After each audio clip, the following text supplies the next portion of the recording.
श्रीमद् भागवत महापुराण द्वितीय अध्याय श्लोक संख्या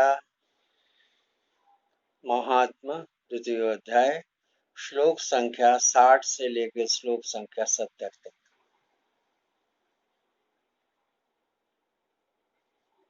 सत्कर्म सूचको नूनं ज्ञान यज्ञ स्मृतो बुधेः श्रीमद्भागवतालाप सतु गीत शुकादिभिः। भक्ति ज्ञान विरागाणां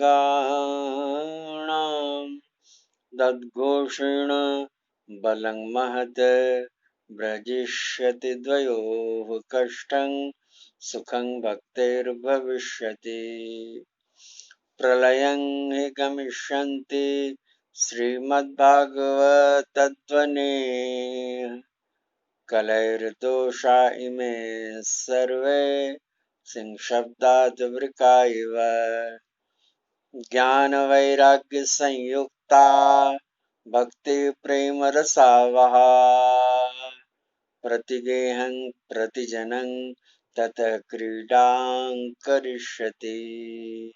नारदवाच वेद वेदांत कोशस्य गीता पाठे प्रबोधितम् भक्ति ज्ञान विरागाणां नो तत्तिष्ठत्रिकं यदा श्रीमद्भागवतालापात् तत्कथं बोधमिष्यति तत्कथासुत वेदार्थः श्लोके श्लोके पदे पदे छिन्दन्तो संशयं वैनं भवन्तो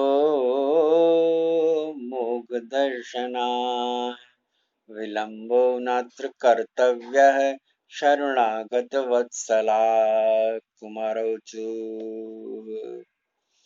वेदोपनिषदां साराज्जाता भागवती कथा अत्युत्तमा ततो भाति पृथक्भूता फलाकृतेः आमूलाग्रं रसस्तिष्ठन्नास्तेन स्वाद्यते यथा स भूय संस्पृथग्भूतः फले विश्वमनोहरः यथा दुग्धे स्थितं सर्पिण स्वादायोपकल्पते पृथग्भूतं हि तद्द्रव्यं देवानां रसवर्धनम् इक्षूणामपि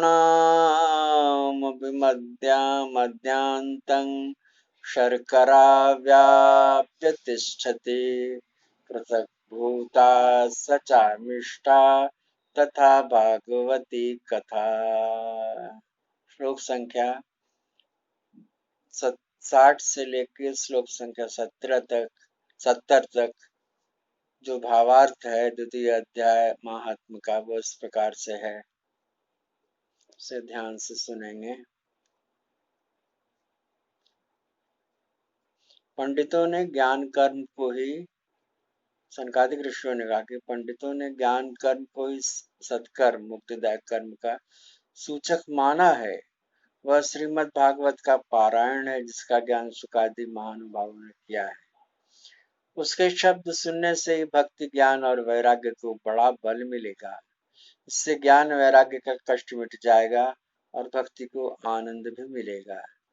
सिंह की गर्जना सुनकर जैसे भेड़िए भाग जाते हैं, उसी प्रकार श्रीमद् भागवत की ध्वनि से कलयुग के सारे दोष नष्ट हो जाएंगे। तब प्रेम रस प्रवाहित करने वाली भक्ति ज्ञान और वैराग्य के साथ उन्हें साथ लेकर प्रत्येक घर और व्यक्ति के हृदय में क्रीड़ा करेगी। नारद जी ने कहा, मैंने वेद वेदांति की ध्वनि और गीता पाठ करके उन्हें बहुत जगाया, किंतु फिर भी भक्ति ज्ञान और वैराग्य ये तीनों नहीं जगे। ऐसी स्थिति में श्रीमद् भागवत सुनाने से वे कैसे जगेंगे?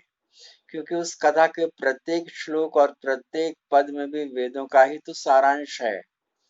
आप लोग शरणागत वत्सल हैं तथा आपका दर्शन कभी व्यर्थ नहीं होना होता, इसलिए मेरा यह संदेह दूर कर दीजिए। इस कार्य में विलंब न कीजिए। सनकादिक ने कहा, श्रीमद् भागवत की कथा वेद और उपनिषदों के सार से बनी है, इसलिए उनसे अलग उनकी फल रूपा होने के कारण यह बड़ी उत्तम जान पड़ती है। जिस प्रकार रस वृक्ष की जड़ से लेकर शाखाग्र तक पर्यंत रहता है, किंतु इस स्थिति में उसका आस्वादन नहीं किया जा सकता, वही जब अलग होकर फल के रूप में आ जाता है, तब संसार में सभी को प्रिय लगने लगता है। दूध में घी रहता है, किंतु उस समय उसका अलग स्वाद नहीं मिलता, वही जब उससे अलग हो जाता है विलोने के बाद, तब देवताओं के लिए भी स्वादवर्धक हो जाता है। जिस तरह से खांड ईख के ओर छोर और बीच में भी व्याप्त रहता है, सर्वत्र रहता है, तथापि अलग होने पर भी उसकी कुछ और ही मिठास होती है, ऐसी ही यह भागवत की कथा भी है। आगे की कथा फिर आप आगे सुनेंगे।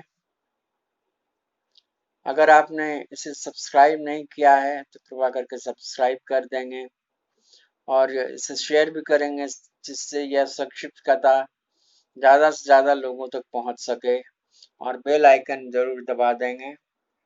भागवत की कथा, संक्षिप्त कथा, कम समय में भागवत के साथ जुड़ने की बात है, और इसे नियमित रूप से सुना करिए, इससे बड़ा कल्याण होगा आपका। ये लोग परलोक दोनों की स्थिति बहुत अच्छी होगी। अपूर्व वैभव और धन संपदा की प्राप्ति तो होगी ही, आनंद की भी प्राप्ति होगी, और परलोक में उत्तम लोगों की प्राप्ति होगी। तो इसे निश्चित रूप से सदैव सुना करिए। आइए भगवान नाम संकीर्तन कर लें। ओम नमो भगवते वासुदेवाय। ओम नमो भगवते वासुदेवाय। ओम नमो भगवते वासुदेवाय।